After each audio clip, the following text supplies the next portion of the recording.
With big developments tonight in the crash of Flight 3407, 5 years later, the last remaining lawsuit in this tragedy is coming to a close. Good evening to you. The family of Doug Wielinski has reached a settlement. They sued the airlines involved with the crash in Clarence Center, and Doug Wielinski was the only person on the ground who died when the plane slammed into his home. His wife and daughter managed to escape. News 4's Rich Newberg spoke with a member of the jury who spent weeks in the courtroom. Rich? Don and Jackie, the juror told me there was empathy for the Wielinski family. He also believes that Doug Wielinski was aware of the crash and consciously suffered. He believes his suffering was brief but real. The Wielinski family had gone to court to seek justice for Doug. Karen Wielinski embraced 3 of her 4 daughters who were in court with her after State Supreme Court Justice Frederick Marshall made this announcement from the bench. And I'm pleased to report that this case has settled. Continental connection flight 3407 had crashed into the Wielinski home in Clarence on February 12, 2009.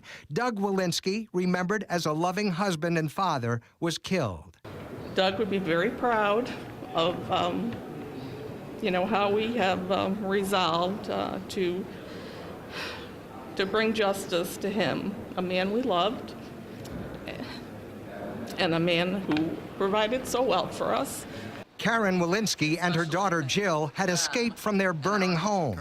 Pilot error was to blame for the crash. The family sued Continental and its regional carriers, Colgan and Pinnacle Airlines, after an extremely low settlement was offered, according to the Wielinski attorneys. This family having a house destroyed, everything taken from them, everything removed, having to rebuild that part of their lives is a tragedy that is almost unimaginable. Please accept